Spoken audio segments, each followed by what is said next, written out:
መጽሐፈ ኢዮብ ምዕራፍ 25 ሹሃዊውም በልዳዶስ መለሰ እንዲህም አለ። ገዥነትና መፈራት በእርሱ ዘንድ ናቸው፣ በከፍታውም ሰላም አድራጊ ነው። በውኑ ለሰራዊቶቹ ቁጥር አላቸውን? ብርሃኑስ የማይወጣው በማን ላይ ነው? ሰውስ በእግዚአብሔር ፊት ጻድቅ ይሆን ዘንድ ከሴትስ የተወለደ ንጹሕ ይሆን ዘንድ እንዴት ይችላል?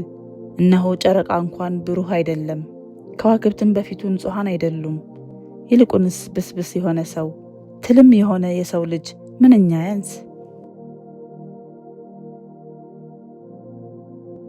መጽሐፈ ኢዮብ ምዕራፍ 26 ኢዮብም መለሰ እንዲህም አለ። ኃይል የሌለውን ምንኛ ረዳኸው፣ ብርታት የሌለውን ክንድ ምንኛ አዳንከው፣ ጥበብስ የሌለውን ምንኛ መከርከው፣ ብዙ ዕውቀትንስ ምንኛ ገለጽክለት። ይህንስ ቃል በማን እርዳታ ተናገርህ? የማንስ መንፈስ ከአንተ ዘንድ ወጣ? ሙታን ሰዎች ከወኖች በታች በወኖችም ውስጥ ከሚኖሩ በታች ይንቀጠቀጣሉ። ሲኦል በፊቱ ራቁቷን ናት፣ ለጥፋትም መጋረጃ የለውም።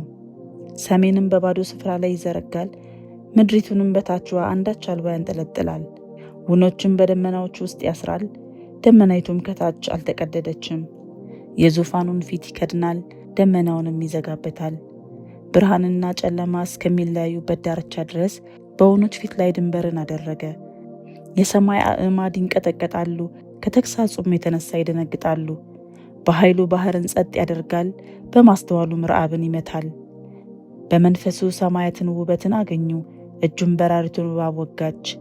እነሆ ይህ የመንገዱ ዳርቻ ብቻ ነው፣ ይህም የሰማነው ነገር ምንኛ ጥቂት ነው። የኃይሉንስ ነጎድጓድ ያስተውል ዘንድ ማን ይችላል?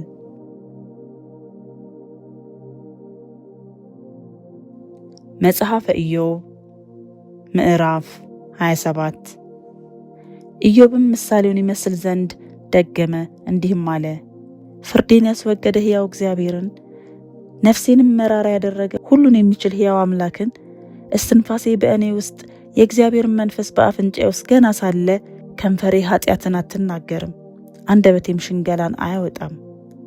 እናንተን ማጽደቅ ከእኔ ዘንድ ይራቅ፣ እስከ ሞት ድረስ ፍጹምነቴን ከእኔ አላርቅም። ጽድቄን ይዛለው እርሱንም አልተውም። ከቀኖቼም ሁሉ ስለ አንዱ ልቤ አይዘልፈኝም። ጠላቴም እንደ በደለኛ በእኔ ላይም የሚነሳ እንደ ኃጢአተኛ ይሁን። እግዚአብሔር ባጠፋውና ነፍሱን በለየ ጊዜ የዝንጉ ሰው ተስፋው ምንድን ነው? በውኑ መከራ በመጣበት ጊዜ እግዚአብሔር ጩኸቱን ይሰማልን? ሁሉንስ በሚችል አምላክ ደስ ይለዋልን? እግዚአብሔርንስ ሁል ጊዜ ይጠራልን? እኔ ስለ እግዚአብሔር እጅ አስተምራችኋለሁ፣ ሁሉም በሚችል አምላክ ዘንድ ያለውን አልሸሽግም። እነሆ ሁላችሁም አይታችኋል፣ ስለምን ከንቱ ሆናችሁ? ይህች ከእግዚአብሔር ዘንድ የበደለኛ ድል ፈንታ፣ ግፈኛም ሁሉን ከሚችል አምላክ ዘንድ የሚቀበላት ርስት ናት። ልጆቹ ቢበዙ ለሰይፍ ይሆናሉ፣ ዘሩም እንጀራን አይጠግብም። ለእርሱም የቀሩት በቸነፈር ይቀበራሉ፣ መበለቶቻቸውም አያለቅሱም። እርሱ ብርን እንደ አፈር ቢከምር ልብስንም እንደ ጭቃ ቢያዘጋጅ እሱ ያዘጋጀው ይሆናል፣ ነገር ግን ጻድቅ ይለብሰዋል። ብሩንም ንጹሐን ይከፋፈሉታል። የሚሰራው ቤት እንደ ሸረሪት ድር ይሰራል፣ ጠባቂም እንደሚሰራው ጎጆ ነው። ባለጠጋ ሆኖ ይተኛል፣ ዳግመኛም አይተኛም። ዓይኑን ይከፍታል፣ እርሱም የለም።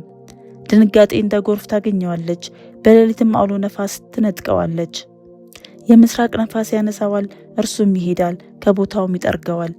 እርሱ ይጥልበታል፣ አይራራለትም፣ ከእጁም ፈጥኖ መሸሽ ይወዳል።